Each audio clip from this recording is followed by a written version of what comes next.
Docteur Tété, merci beaucoup de m'accorder cet entretien. Nous traversons une période évidemment très délicate entre les États-Unis et l'Iran. Quelle est l'ampleur de la menace d'une guerre entre nos deux pays? Je pense que la guerre n'est pas inévitable et qu'elle peut être évitée. Premièrement, deuxièmement, ce n'est pas la guerre en elle-même qui m'inquiète. Ce qui m'inquiète, c'est pourquoi. Parce que nous y sommes parfaitement préparés. Nous le sommes même mieux qu'avant la guerre des 12 jours. Et je crois que le meilleur moyen de prévenir une guerre, c'est d'être préparé. Donc, quand je dis que nous sommes préparés à la guerre, cela ne signifie pas que nous la souhaitons, mais que nous voulons l'éviter.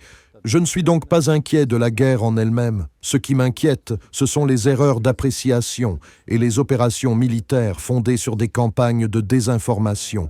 Il est évident que certains éléments, certains groupes cherchent à entraîner le président Trump dans ce conflit pour leurs propres intérêts. Et je pense que le président Trump est suffisamment sage pour prendre la bonne décision. L'un des moyens d'éviter les erreurs d'appréciation est le dialogue direct. Les États-Unis ont déclaré vouloir des pourparlers directs avec l'Iran. Comment relancer un processus de négociation constructif dès maintenant?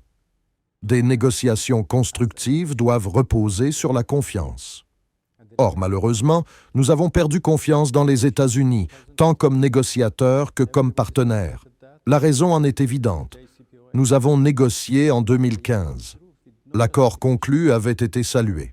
Mais le JCPOA et les États-Unis se sont retirés sans justification. Cela remonte à 10 ans. Revenons à l'année dernière. Il y a à peine 10 mois, en juin, nous décidions de négocier avec les États-Unis. Et c'est alors que nous négocions qu'ils ont décidé de nous attaquer. D'abord Israël, puis les États-Unis conjointement.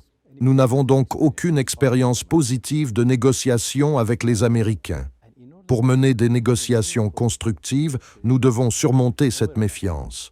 Certains pays intermédiaires et amis de la région s'efforcent de rétablir cette confiance. C'est difficile, mais ils essaient. Je vois donc la possibilité d'une nouvelle discussion si l'équipe de négociation américaine suit les directives du président Trump, pour parvenir à un accord juste et équitable pour garantir l'absence d'armes nucléaires. C'est ce qu'il a déclaré dans l'une de ses dernières publications. Si tel est le cas, je suis convaincu que nous pouvons conclure un accord. Si cette confiance est instaurée, si nous atteignons ce stade, nous serons prêts et disposés à nous asseoir directement à la table des négociations avec la partie américaine, avec quelqu'un comme Wickoff, et à discuter. Vous savez, de la question directement et indirectement d'autre chose. C'est la forme que prendront les négociations, et c'est indispensable. Mais c'est ce qu'ils disent vouloir. Oui, mais nous devons nous concentrer sur le fond des négociations. Et c'est plus important, nous devons avoir confiance. Je ne pense pas que nous puissions parvenir à un rétablissement total de la confiance, mais au moins à un certain degré de confiance. Nous travaillons actuellement avec nos alliés de la région pour trouver une méthode qui puisse instaurer ce degré de confiance afin de pouvoir relancer les négociations. Le président Trump affirme que des négociations sont déjà en cours.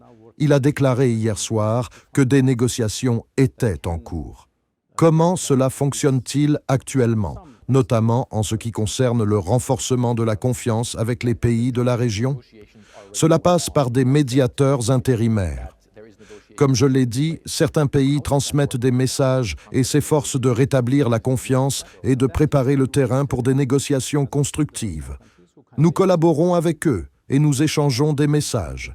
Diriez-vous que ces pourparlers en cours sont fructueux et peuvent mener à une désescalade de la situation, permettant ainsi l'ouverture de véritables négociations? Jusqu'à présent, oui. C'est fructueux.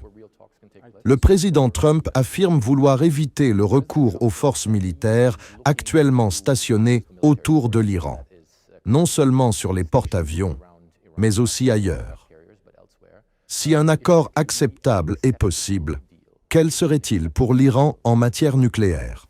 Comme je l'ai dit, il s'agit de l'accord juste et équitable qu'il a évoqué, garantissant l'absence d'armes nucléaires. C'est réalisable. Concernant l'enrichissement d'uranium, les missiles balistiques et les forces supplétives dans la région, je sais que les États-Unis ont également exprimé leur volonté de négocier à ce sujet. Est-ce totalement exclu pour vous ou est-ce un point que vous pourriez au moins aborder? Le président Trump a dit « pas d'armes nucléaires » et nous sommes pleinement d'accord. Nous sommes entièrement d'accord avec cela. Nous pouvons négocier notre programme nucléaire afin de garantir l'absence d'armes nucléaires, de garantir un programme pacifique et durable. Ce serait un très bon accord. Bien sûr, en contrepartie, nous attendons la levée des sanctions. Cet accord est donc possible. Ne parlons pas d'impossible. Concentrons-nous sur ce qui est possible. Ne laissons pas passer l'occasion de parvenir à un accord juste et équitable garantissant l'absence d'armes nucléaires.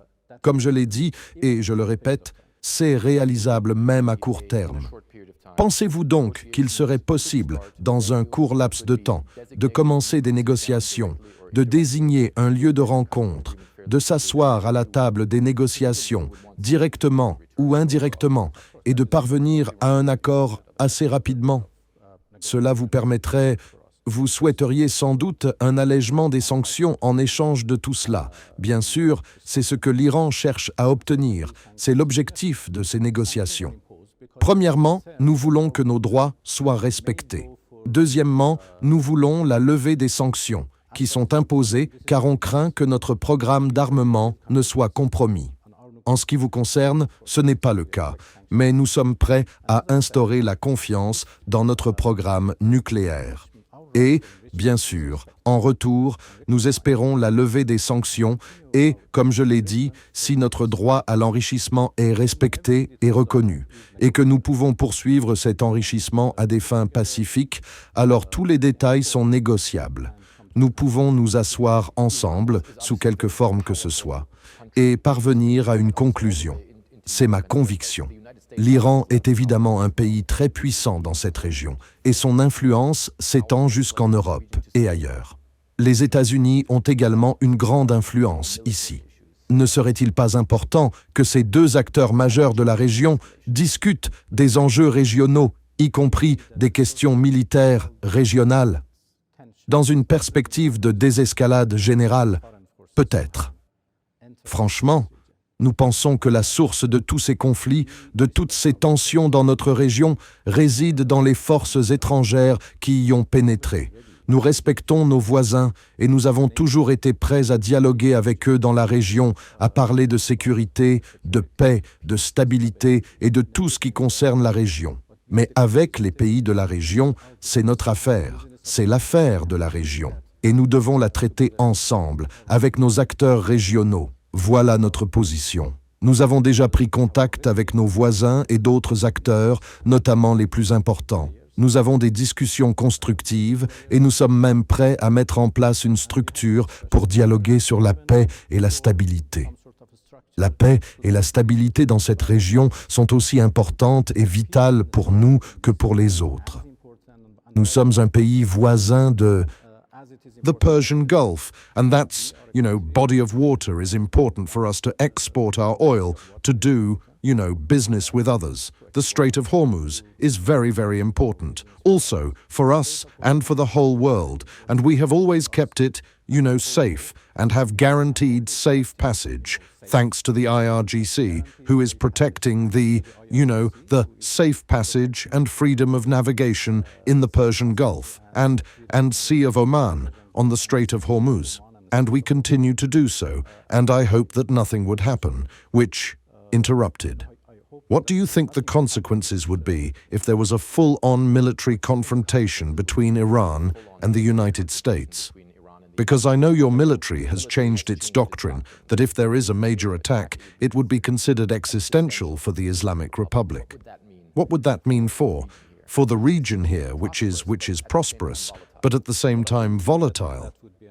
Well, I do not believe that that would be an existential threat, but it would be a big threat for everybody if more starts. That would be a disaster for everybody. And in the previous war, we tried hard to limit the scope of war between Iran and Israel. This time, if it is between Iran and the US, since the US bases are spread all over the region, then inevitably, many parts of the region would be involved, engaged, and that could be very dangerous. So I don't even want to think about that. Let's hope that wisdom would prevail. We are prepared for any eventuality, and I am telling that with 100% confidence, our armed forces are ready and prepared, even more than the previous war. Our missiles were tested in a real war last time, and we were able to, understand their problems, their viewpoints, and their strengths. So we learned many lessons from those 12 days of war, and I think we are now very well prepared. But again, being prepared doesn't mean that we want war. We want to prevent a war. President Trump set all of this in motion after the demonstrations that happened here in the early part of January. We've been around. We went, for instance, to the cemetery, the Tehran cemetery, and there were people there who were grieving and who said that their loved ones had been killed by security forces. How are you going to mitigate this situation? Well, the government is actually working on that. But I have to clarify that we had 10 days of peaceful demonstrations and protests, sometimes even went violent, which was tolerable. And the government engaged with the protesters, leaders, to see how they can find solutions for their grievances, problems. But since 8 of January to 10, these 3 days was completely different. We faced with a completely different story. There were, terrorist elements, militias who entered to these demonstrations with guns, and they started to shoot at our police forces and security forces, and we had no way but to confront them because they were equipped with different kinds of weapons. They received instructions from outside. As I said in my previous interviews, we considered these 3 days as the continuation of those 12 days, a war that was, an operation led by Mossad from outside. And of course, we crashed that operation, that Mossad operation. Unfortunately, a number of people were killed. Many of them was even killed by those elements who had the instruction to increase the number of deaths. Why? Because President Trump had said that if there is killing, he would come to rescue. And because of that, they started to, increase the number of deaths, to tell him that, look, there are killings. Come on, drag him into this war. And that was an Israeli plot. Those who have been killed is very unfortunate. The government has declared all of them as martyrs, except those elements which were either came from outside or received instructions from outside. Environ 2500 personnes sont déjà reconnues comme martyrs et le gouvernement s'occupe d'elles. Il s'efforce également de mettre en place des plans et des programmes pour répondre aux plaintes et aux griefs de la population. Ainsi, la paix dont nous jouissons depuis le Xe siècle se poursuivra. Le président Trump a déclaré être également préoccupé par les droits des personnes détenues. Comme vous le savez, il a affirmé avoir empêché des pendaisons en Iran.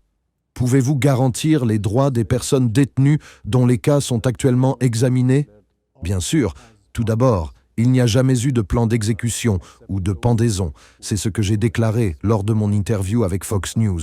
Il n'y avait donc aucun plan de ce type. Et je peux affirmer aujourd'hui que les droits de chaque personne arrêtée et détenue seront respectés et garantis. Enfin, nous avons beaucoup parlé d'une possible guerre, d'une confrontation.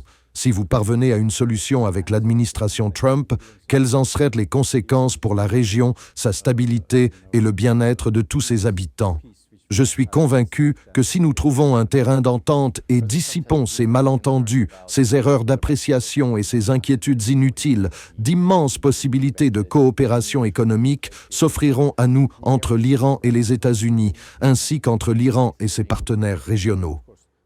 En principe, nous n'avons aucun problème à faire affaire avec des entreprises américaines.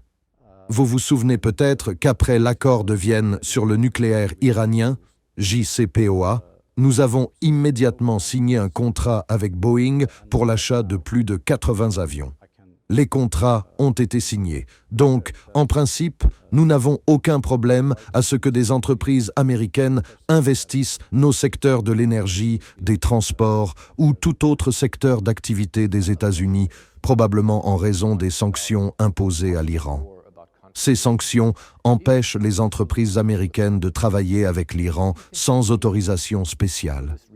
Si nous parvenons à un accord, les sanctions seront levées.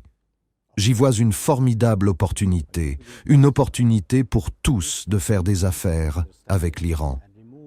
Notre secteur énergétique est très prometteur et regorge d'opportunités.